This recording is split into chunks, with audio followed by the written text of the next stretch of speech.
We have to do it online, and then the first thing you think is online is like, let's do an MS Teams meeting, but that's very boring.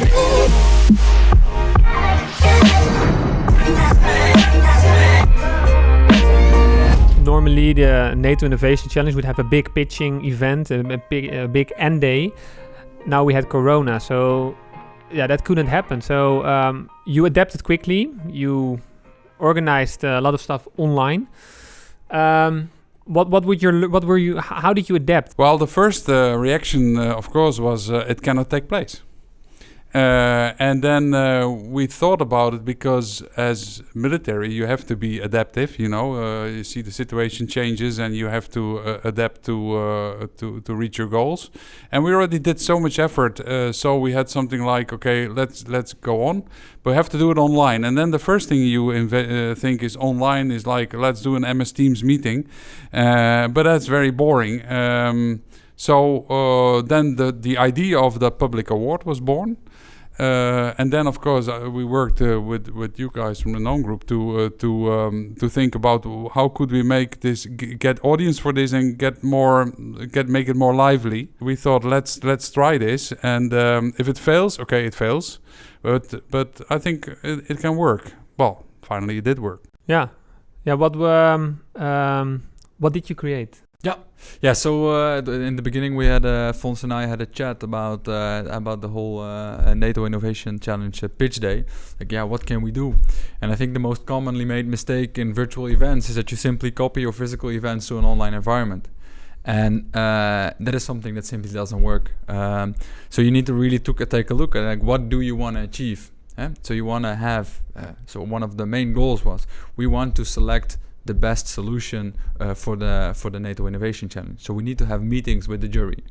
But secondly, we also want to be proud. We as a NATO Innovation Challenge of the Spring 2020 edition, we're proud on these solutions. So we want to showcase them to the rest of the world. Like, look what we do, and look how we can help these solutions and grow bring their solution to market. And the third one is you also want to engage. You want to connect with people, and you really want people to actively take part in the program. So that's why we came with the whole setup which we did now. And one of the most important parts, we already touched upon it with the video of Actual Link. It is the public voting campaign. So we made a whole video series of those solutions, 10 videos of about 60 to 90 seconds where they pitched their solution. We professionally edited those movies to look, you've seen it there. It looks quite nice. And then we had a voting campaign of 7 days where the general public could vote on their favorite solution.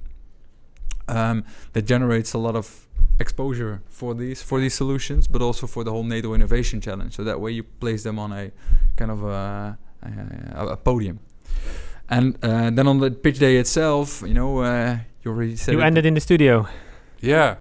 You can do them MS Teams, or you can actually go to a really virtual environment where people also really have the feeling they attend. Was it your first time in front of a green screen? Or? No.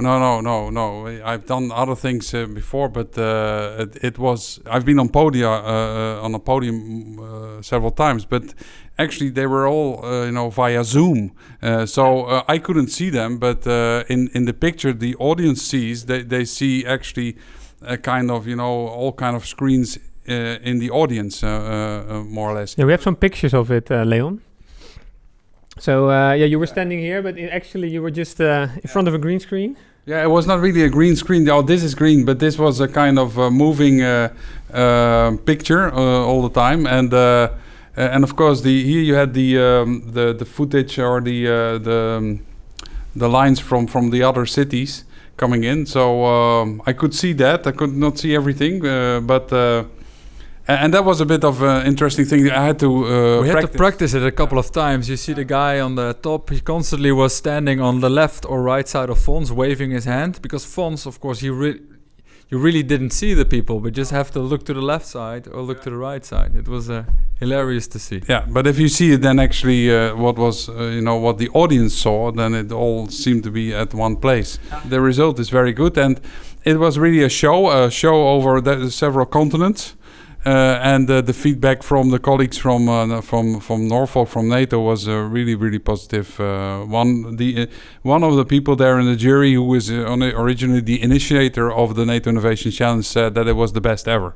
So the Italians have to beat us now. Yeah, so the NATO Innovation Challenge is one way for startups to approach you, to work with the NATO, with all the joint forces everywhere in the world.